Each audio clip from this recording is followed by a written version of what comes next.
Simple definition बताया था मैं आपको कि क्या होता है कि पहले तो एडिटिव सब ग्रुप होगा एंड सेकंड क्या होना चाहिए,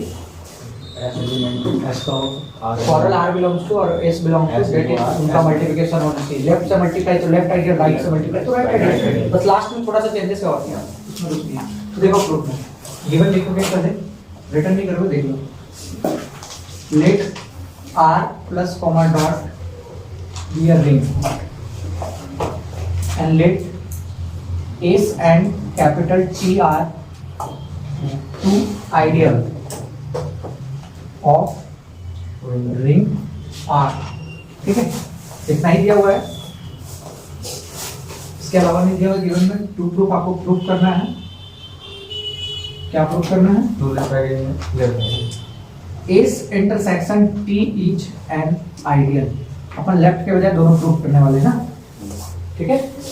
प्रूफ में देखो तो एस इंटरसेक्शन टी आइडियल तब होगा जब एस इंटरसेक्शन टी क्या होगा, एडिटिव सब ग्रुप होगा और वो वाला एलिमेंट करेगा।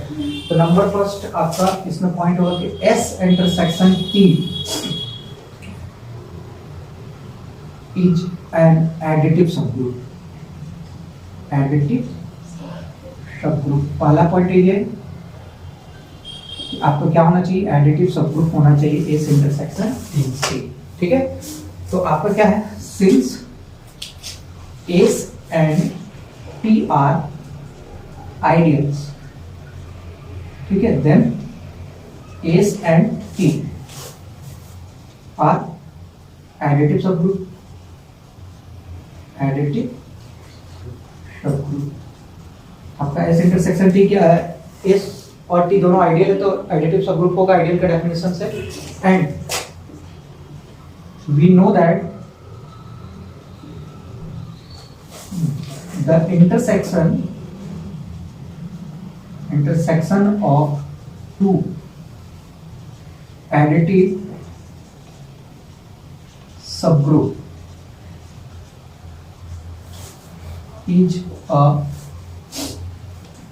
is an additive subgroup, additive subgroup। ये होता है ना कि इंटरसेक्शन सब ग्रुप का इंटरसेक्शन क्या होता है, सब ग्रुप ही होता है। तो एडिटिव सब ग्रुप का इंटरसेक्शन भी क्या होगा, एडिटिव सब ग्रुप होगा।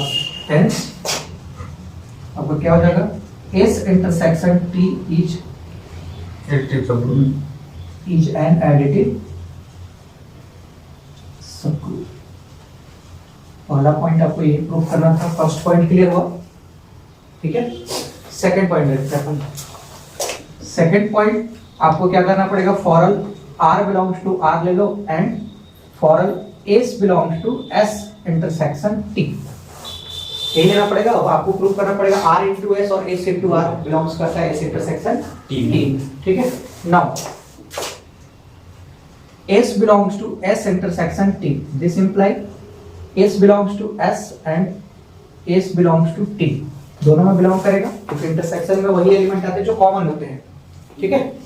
अब लेके चलते हैं इस तरीके से कुछ। नाउ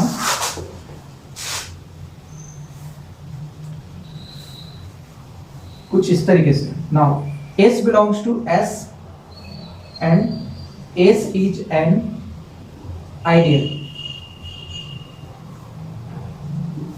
ठीक है। S belongs to S है और S क्या है आपका, आइडियल है।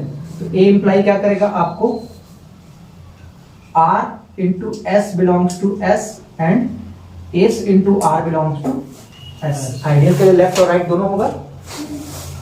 आइडियल के डेफिनेशन से S आइडियल है तो रिंग के एलिमेंट के साथ लेफ्ट और राइट का उसका मल्टीप्लाई उसके अंदर बिलोंग्स करेगा, क्लोज होगा ना रिंग के एलिमेंट के साथ, R into S या S into R। Left ideal होता है तो R into S, राइट है तो S into R, और आइडियल है तो राइट और लेफ्ट दोनों, ठीक है। इसको मान लो फर्स्ट। R तो रिंग का रहेगा ना, हाँ R रिंग, हाँ R रिंग का एलिमेंट रहेगा, रिंग के एलिमेंट के साथ क्लोज होता है। और फिर सेकंड की S बिलोंग्स टू आपका T है एंड T क्या है आपका, T इज एन आइडियल। तो आइडियल है तो A इंप्लाई क्या करेगा, R into S belongs to T and S into R belongs to T। इसको सेकंड मान लीजिए, ठीक है। By first second, first and second आपको कंबाइन करना है तो क्या मिला, for all R belongs to R and S belongs to S intersection T.